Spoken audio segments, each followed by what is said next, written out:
नमस्कार दोस्तों, मेरा नाम है अंशुमन नायक और आप सभी का बहुत बहुत स्वागत है इंडियन डिफेंस न्यूज के डिफेंस टॉक सीरीज में, जहां पर हम रोज नए नए डिफेंस अपडेट्स के बारे में बात करते हैं। तो चलिए देर न करते हुए आज की वीडियो शुरू करते हैं।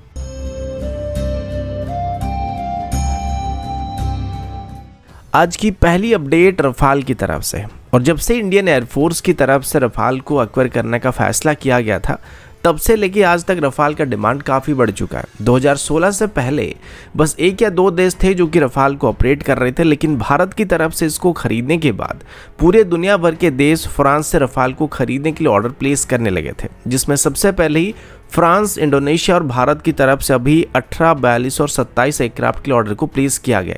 इसके बाद यूएई और ग्रीस के अलावा इजिप्ट की तरफ से भी रफाल को खरीदने की बात की गई है और अभी कुल मिलाकर 174 यूनिट के लिए डसॉल्ट एविएशन को ऑर्डर दिया गया, जिनको 2026 से 2033 के बीच डसॉल्ट एविएशन को उन देशों को डिलीवर करना पड़ेगा। लेकिन अभी डसॉल्ट एविएशन की जो प्रोडक्शन कैपेबिलिटी है वो साल में 15 जेट को मैन्युफैक्चर कर सकते हैं, लेकिन इस साल वो बस 13 एयरक्राफ्ट को मैन्युफैक्चर कर पाए थे, जिस वजह से अभी की रेट में वो कभी भी सभी 174 एयरक्राफ्ट को अपनी कस्टमर को डिलीवर नहीं कर पाएंगे, खास करके टाइम पर डिलीवर नहीं कर पाएंगे,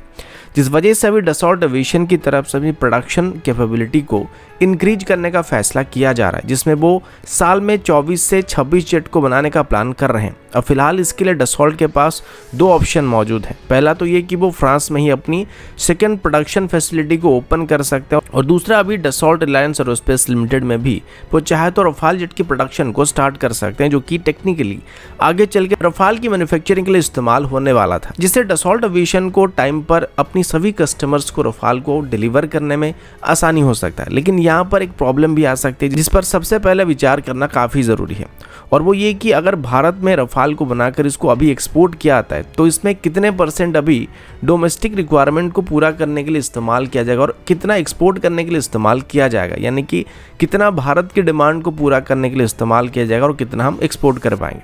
फिलहाल इसमें कोई बड़ी प्रॉब्लम नहीं लग रही, लेकिन अगर मल्टी रोल कॉम्बैट एयरक्राफ्ट की टेंडर में भी रफाल को अभी सिलेक्ट किया जाता है और अगर आने वाले 2 से 3 सालों के अंदर मल्टी रोल कॉम्बैट एयरक्राफ्ट की टेंडर को सिलेक्ट किया जाता है, तब इसमें खरीदे जाने वाले 114 फाइटर जेट के लिए ऑर्डर को प्लेस किया जाएगा और तब इसको लेके इंटरेस्ट ऑफ कॉन्फ्लिक्ट हो सकता है। लेकिन अभी के लिए जब तक भारत की तरफ से मल्टी रोल कॉम्बैट एयरक्राफ्ट की टेंडर में रफाल को सिलेक्ट नहीं किया और ऑर्डर को प्लेस नहीं किया गया, तब तक डसॉल्ट एविएशन चाहे तो डसॉल्ट रिलायंस एरोस्पेस लिमिटेड में भारत में ही रफाल की मैन्युफैक्चरिंग को स्टार्ट करके इनको एक्सपोर्ट करने के लिए इस्तेमाल कर सकता है और जो पेंडिंग ऑर्डर है उनको जल्दी क्लियर करने की कोशिश कर सकते हैं। अगला अपडेट इंडियन एयरफोर्स की तरफ से, और अभी हम इंडियन एयरफोर्स की एयर डिफेंस सिस्टम के बारे में बात करने वाले हैं।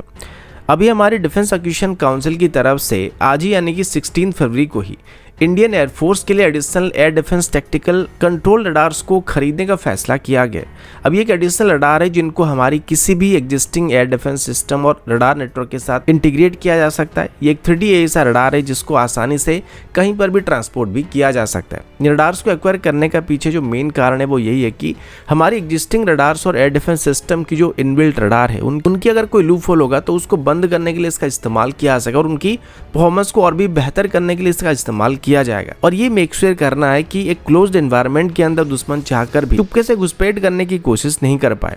आमतौर पर ऐसे रडार पहाड़ी एरिया में काफ़ी काम आ सकते हैं, क्योंकि पहाड़ी एरिया में वैली का फायदा उठाकर दुश्मन हमारी लॉन्ग रेंज रडार्स की कवरेज से बाहर रहकर या बचकर घुसपैठ करने की कोशिश कर सकते हैं। इसके अलावा ये रडार एक हाईली मोबाइल प्लेटफॉर्म भी होने वाला है, जिस वजह से तुरंत ही इसको एक जगह से दूसरी जगह पर ट्रांसपोर्ट किया जा सकता है और इसमें IFF सिस्टम यानी कि फ्रेंड एंड वॉइस सिस्टम और डाटा लिंक सिस्टम भी मौजूद होने वाला है, जिसकी मदद से इसको हम किसी भी प्लेटफॉर्म के साथ इंटीग्रेट करके इस्तेमाल कर सकते हैं और इससे लिए गए डाटा को बाकी सिस्टम के साथ भी शेयर कर सकते हैं, जिससे हमारी सिचुएशनल अवेयरनेस बेहतर होने के साथ साथ दुश्मन को ट्रैक करने के लिए और फायरिंग सोल्यूशन को भी प्रोवाइड करने के लिए हम इस रडार का इस्तेमाल कर पाएंगे। अगला अपडेट C-295 एयरक्राफ्ट की तरफ से है। अभी पहले से ही भारत की तरफ से 56 C-295 एयरक्राफ्ट को खरीदने के लिए ऑर्डर को प्लेस किया गया था, जिनको अभी इंडियन एयरफोर्स की तरफ से अपनी एवरो एयरक्राफ्ट को रिप्लेस करने के लिए इस्तेमाल किया जाएगा। लेकिन अभी हम उन 56 एयरक्राफ्ट के बारे में बात नहीं करने वाले जिनको पहले ऑर्डर किया गया था।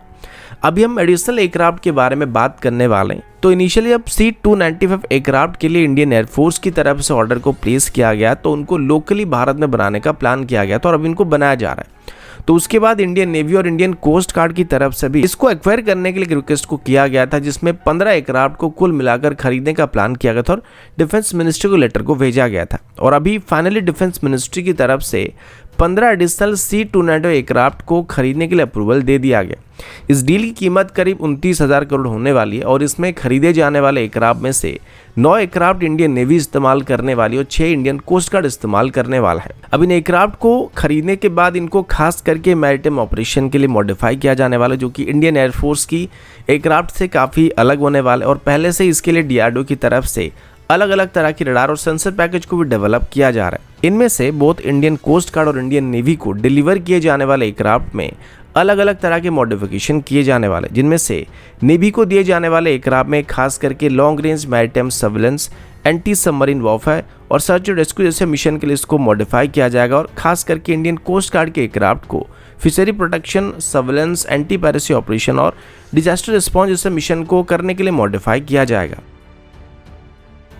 अगला अपडेट रुस्तम 2 UAV की तरफ से है। कल हम इसके बारे में बात कर रहे थे कि अभी इंडियन नेवी की तरफ से रुस्तम 2 की 2 प्रोटोटाइप को इस्तेमाल करना शुरू किया जा सकता है और DRDO के साथ ये कमिट किया जा रहा है कि अगर वो नेवी की रिक्वायरमेंट को मैच करने लायक इसको बना देते हैं तो आगे चल के नेवी की तरफ से ऐसे 12 यूनिट को अपने सर्विस में शामिल किया जाएगा। और तब मैंने आपको बताया था कि ये एक अच्छी खबर है, क्योंकि हो सकता है इसके बाद यानी कि नेवी की तरफ से इनको खरीदने के बाद इंडियन एयरफोर्स की तरफ से भी इसको एक्वायर करने की कोशिश की जा सकती है, तो इसके बारे में सोचा जा सकता है। इसी से रिलेटेड कुछ खबर सामने आ रही है, जिसमें इंडियन एयरफोर्स की तरफ से भी कुछ कंडीशन की बेसिस पर DRDO की बात बताया जा रहा है कि अगर वो उस कंडीशन को पूरा कर पाते हैं तो आगे चल के रुस्तम 2 को वो अपनी सर्विस में शामिल करने के बारे में सोच सकते हैं। पहला कंडीशन तो वही है कि इसको 30,000 फीट की ऊंचाई में लगातार 24 घंटे तक उड़ान भरना पड़ेगा और दूसरा कंडीशन ये कि सबसे पहले इसको इंडियन नेवी के लिए सर्टिफाई करना पड़ेगा। और अगर इंडियन नेवी इसको खरीदती है और उसको इस्तेमाल करती है तब जाके इंडियन एयरफोर्स की तरफ से इसको खरीदने का विचार किया जाएगा। अब DRDO का यहाँ पर सबसे जो मेजर काम है वो रुस्तम 2 की वेट को थोड़ा रिड्यूस करने के साथ साथ इसकी ड्रैग को भी रिड्यूस करना है और ऐसा करने से ये जाके 30,000 फीट की ऊंचाई तक ऑपरेट कर सकता है। और प्रॉब्लम ये कि इसके लिए अभी DRDO को सर्टन टाइम लाइन भी दिया जा रहा है, कि टाइम लिमिट को दिया जा रहा है और आने वाले 2 सालों के अंदर DRDO की तरफ से रुस्तम 2 की रिवाइज्ड मॉडल को तैयार करके उसको यूजर ट्रायल के लिए तैयार करने के लिए कहा गया है। तो दोस्तों अभी के लिए इतना ही, मिलता हूँ आपसे अगले वीडियो में, तब तक के लिए जय हिंद, वंदे मातरम।